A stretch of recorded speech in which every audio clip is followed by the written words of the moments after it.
Biden today gave about a 10-minute speech in reaction to the affirmative action ruling. We are going to watch it here live and debunk it, and that'll be the first thing here on the docket. So let's just get started into that. Let's check it out. Here is Joe Biden today. As you can see, he hobbles out. Sorry to keep you waiting a few minutes. Late. 45 years, the United States Supreme Court has recognized the college's freedom to decide how to build diverse student bodies and to meet their responsibility of opening doors of opportunity for every single American. In case after case, including recently, just as a few years ago in 2016, the court has affirmed and reaffirmed this view that colleges could use race not as a determinative factor for admission, but as one of the factors among many in deciding who to admit from a already qualified pool of applicants. Okay, so first and foremost, let's pause right there. First of all, colleges do not have an obligation to have a diverse student body. That's asinine. That's nonsense. That does not matter. That is not relevant to any educational experience. As a matter of fact, it actively degrades it. If you choose diversity over qualifications, guess what you're going to get as a society?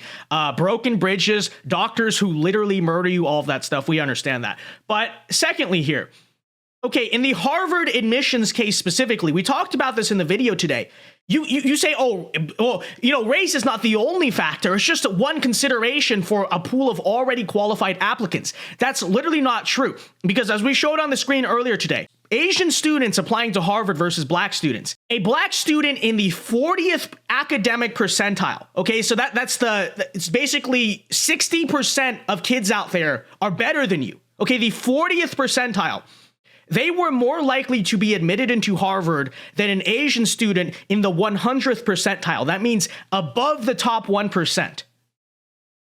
What more needs to be said there? There is no planet on which you can justify that not simply being only a racial thing. Okay. But Vince, their essay or something. Give me a break. I don't believe it. If you want to talk about 98th versus 100th percentile, fine. You might say you're splitting hairs at that point. 40th percentile versus 100th. For white students, it was 50th percentile, right? Black students in the 50th percentile were more likely to get in than a white student in the 100th percentile. It's ridiculous. It's nonsense. Okay. And frankly, this is how many of these private schools are doing affirmative action, but to pretend as if they're all qualified and this and that. They're not. It's not complex at all. Once again, walked away from decades of precedent and as the dissent has made clear. The dissent states in today's decision, quote, rolls back decades of precedent and momentous progress, end of quote. I agree with that statement from the dissent. The dissent that provided no actual legal arguments, by the way. And I strongly disagree with the court's decision. Because affirmative action is so misunderstood, I want to be clear, make sure everybody's clear. It's not misunderstood. It's not misunderstood. And what it has not been until today.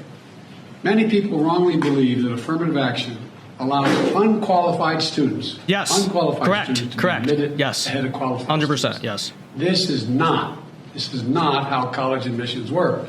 Yes, Rather, yes it is. Colleges set out standards for admission, and every student has to meet those standards. That's not true. Then and only then, after first meeting the qualifications. The only people who do that are state schools. Yes, for some state schools, yeah, you have to have a minimum SAT, minimum GPA.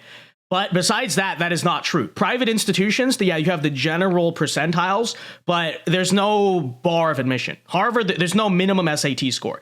Just to give you an example here, I looked this up so we can be specific. The 40th percentile is between a 950 to 1000 SAT score, okay? So this means that according to what Harvard was doing, a black student with an SAT score below 1000 was more likely to get into Harvard than an Asian student with a score above, like, what's the top 1%, probably like 1520, 1530, somewhere around there.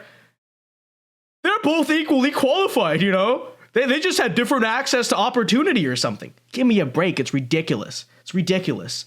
Required by the school. 1000 SAT score, guys. 1000 SAT, below 1000. Such as race. The way it works in practice is this. Colleges first establish a qualified pool of candidates based on meeting certain grade, test scores, and other criteria. Again, not true. Test scores test scores. And by the way, you guys are getting rid of test scores. Have we forgotten that part? Right. There's the liberal push because the racial breakdown of SAT scores are apparently not convenient to certain social narratives. There are actually a lot of places that have already gotten rid of the SAT. There's a push to do it more and more. I think for a lot of schools, it is now optional. You don't actually have to submit an SAT score. So, there's no objective metric at all. Right. And this is what they're trying to set up. But again, that's not even true. That's not even true. There's no way an Asian kid with a 970 SAT is getting into Harvard. It's not happening. But according to the data, a black student is more likely than the 1600 Lu Han fellow, Then and only then, it is from this pool of applicants, all of whom have already met the school standards, that the class is chosen after weighing a wide range of factors, among them being race. I've always believed that one of the greatest threats of America, and you're tired of hearing me say it, is our diversity. But I believe that. If you have any doubt about this, just look at the United States military. The military. In the history of the world. It's been a model of diversity.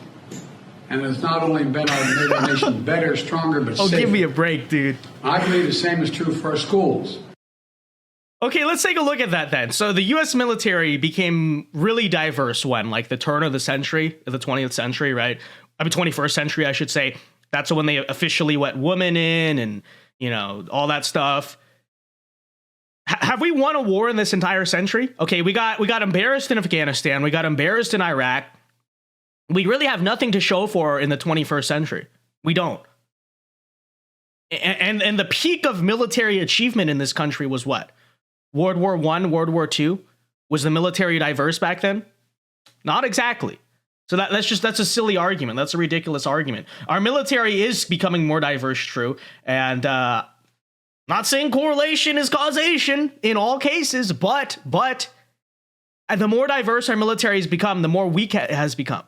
And you could say that about many institutions in this country as a whole, because they're forcing diversity. We understand that. I've always believed that the promise of America is big enough for everyone to succeed, and that every generation of Americans, we have benefited by opening the doors of opportunity just a little bit wider to include those who've been left behind. I believe our colleges are stronger when they are racially diverse. Our nation is stronger because we are tapping into the full range of talent in this nation. I also believe that while talent, creativity, and hard work, you're denying talent by rejecting it. Not equal opportunity. It is not everywhere across this country. It's ridiculous. We cannot let this decision be the last word. We cannot let this decision be the last word. It will be, Joe. While the court can render a decision, it cannot change what America stands for. America is an idea unique in the world, an idea of hope and opportunity. Possibilities. Is it the idea of diversity? Is that what it is? Of leaving no one behind. We've never fully lived up to it, but we've never walked away from it either. We will not walk away from it now. We should never allow the country to walk away from the dream upon which it was founded. That opportunity is for everyone, not just a few. We need a new path forward, a path consistent with a law that protects diversity and expands opportunity. So today I want to offer some guidance to our nation's colleges as they review their admission systems after today's decision. All right, here we go. Guidance that is consistent with today's decision. They should not abandon, let me say this again, they should not abandon their commitment to ensure student bodies of diverse backgrounds and experience that reflect all of America. What I propose for consideration is a new standard, where colleges take into account the adversity a student has overcome when selecting among qualified applicants. Let's be clear. Under this new standard, just as was true under the earlier standard, students first have to be qualified applicants. They need the GPA and test scores to meet the school's standards. Again, not true, but okay, let's take the adversity thing. I believe to an extent you could argue that, right? Now, I do think we go too far very often because you still have to display some minimum academic ability. Yeah, you're poor, it sucks. You know, you probably have less opportunity. We'll give you a few points on the SAT leeway, but the idea that a kid who is C student, totally unqualified, bad test scores, the idea that, well, like, how do we know if put into an actual high-level college environment he would succeed? So I still think we got to be careful about that. But regardless, taking the adversity thing, a student has lived a hard life, therefore, they should have that considered. That's not outlawed by this case. But you know, it does not consider that the system of affirmative action, right? Because affirmative action says you have a rich black kid and a poor white kid here. You know, let's say they have the same scores, same test scores, all that stuff. Liberals, all the people you're defending, Joe, think that the rich black kid who lived a way easier life and has the same grades should get in over the poor white kid. Right? So what does race have to do with adversity? Oh, but Vince, on average, black people have higher poverty rates. Okay, but aren't you judging the individual, not the race, as they apply to the school? Are you not? So it's total gaslighting. What they fundamentally want to do is, if you are black, and to a lesser degree, but it's true, if you are Hispanic, we're going to lower the bar just because of your skin color. That's all it's about. That's all it's about. And you, in many cases, like we just proved with Harvard, you're not going to be qualified, considering the 40th percentile is between a 950 to 1,000 SAT score. Once that test is met, then adversity should be considered, including students' lack of financial means, because we know too few students of low-income families, whether in big cities or rural communities, are getting an opportunity to go to college. What about low-income white people, Joe? What about low-income white people? To go to college gets the same Are only grades black people low-income? Is that how it works? Kid. His whole family's gone to the most elite colleges in the country, and his path has been a lot easier. Well, the kid who faced tougher challenges has demonstrated more grit, more determination, and that should be a factor that colleges should take into account in admissions. True. What does that have to do with race? Again, I once again ask, what does that have to do with race? Nothing. But in the words of Joe Biden, right, poor kids are just as bright as white kids. So I guess that's what he's getting at. But it's just gaslighting. It's gaslighting. I agree, like I said, to a limited extent, but I agree with that assessment. The problem is, if you're a poor Asian kid or a poor white kid, many such cases, they exist, believe it or not, you get screwed over. Why should that be the case? Because they want to, give basically free handouts to black students and some Hispanic students. Many still do. That's what it is. It also means examining where the student grew up and went to high school. It means understanding the particular hardships that each individual student has faced in life, including racial discrimination that individuals have faced in their own lives. The court says, quote, nothing in this opinion should be construed as prohibiting universities from considering an application's discussion of how race has affected his or her life, but be it through discrimination. Okay, he doesn't even know what he's saying. He doesn't know what he's saying. So because the truth is, we all know it. Discrimination still exists in America. True. It's mainly perpetuated against white people and Asian people to some degree, but mainly white people. So just going to point that out. Discrimination still exists in America. Discrimination still exists in America. Today's decision does not change that. It's a simple fact. If a student had to overcome adversity on their path to education, college should recognize and value that.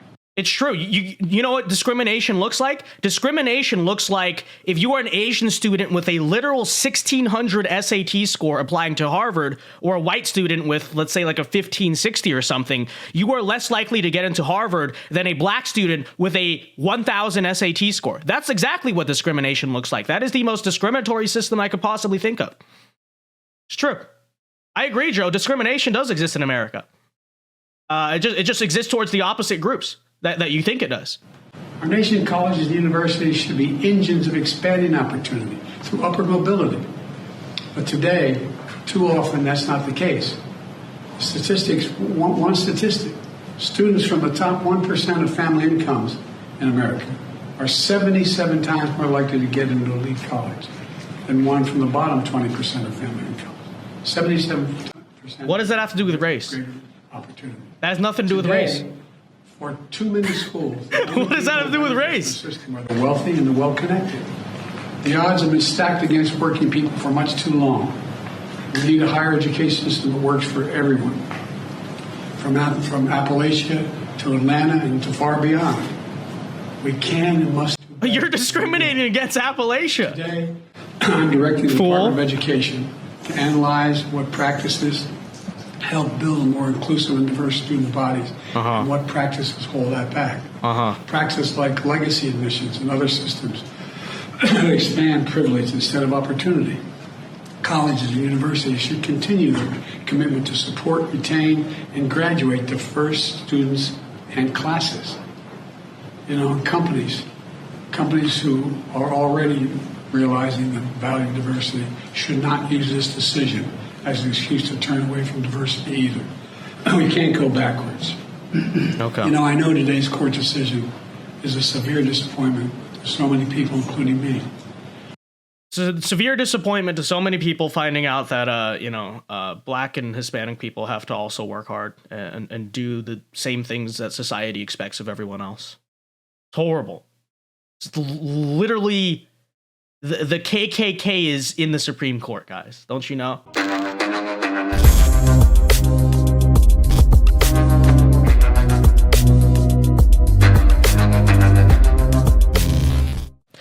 Hey guys, Vince Dow here. Hope you enjoyed that clip from the Vince Dow Show. If you did, be sure to leave a like and subscribe if you are new to the channel. And be sure to check out the Vince Dow Show live every weeknight here on this channel at 8 p.m. Eastern Time. It is a great show. Many are saying this. So leave a like, check out our other clips, and be sure to check out the show. Yeah. God bless.